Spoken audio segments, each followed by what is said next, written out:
Hey everyone, Scott J-Way from Crucible Custom Props, Nerfworks Lab, and all the forums here. So today we have another Jedi training remote.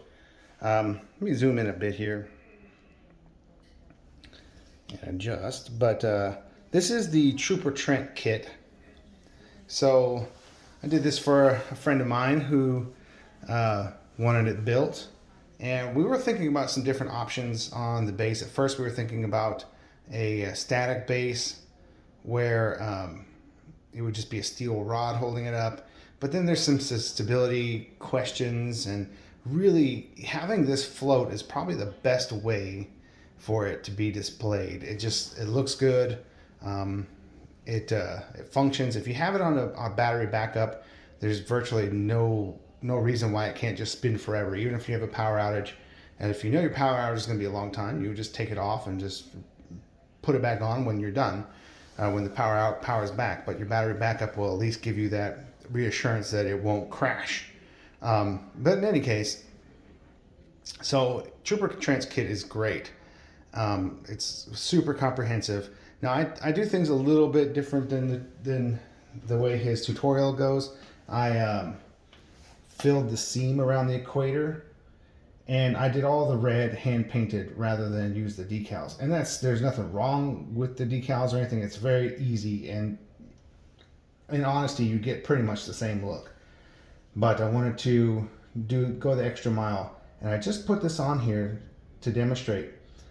And it was the very first time I ever did. This is the easiest one I've ever had. It was just super simple to put on the base. But it hasn't turned yet until I've done that. But so the easiest way to do this is when you plug it in, to have it with so it's off, it's still on, but the lights are off. First tap is base only, second tap is lights only, and then the third tap is lights and base only. The lights help you really figure out where the center is on this thing. So if I pull it up, you cup it under your hands like this. Trent has a tutorial on it, but you basically just kind of bring it down straight, and the lights will start to light up, and that'll tell you kind of where you are in the center, and you just want to gently center it and let it go. But you definitely want to keep your hands on it until you know it's centered. But the lights definitely help with that. In any case, this is the easiest one I've ever done. It's just floated straight away. That's my own. I usually struggle for some reason. I'm not quite sure why. I guess the alignments are different. But this one is amazing. It just spins really nicely. Let me try and get a little closer here so you can see some of the details. Now what I'm seeing on camera looks darker than what it does in real life, but let me see if I can get some of this window light out of here. See if that helps.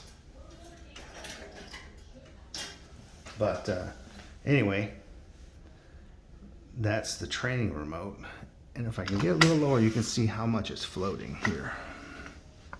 Let's see right there. You can see how much it floats.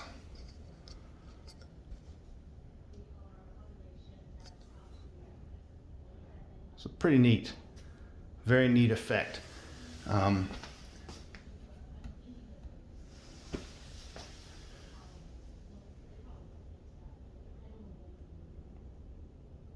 What a cool world we live in that we can have props like this. Pretty neat. Anyway, guys, pretty short video, but I wanted to show it to you, and also for the owner so he can see how putting it on the base and having it float will work. So thanks for watching. Bye-bye.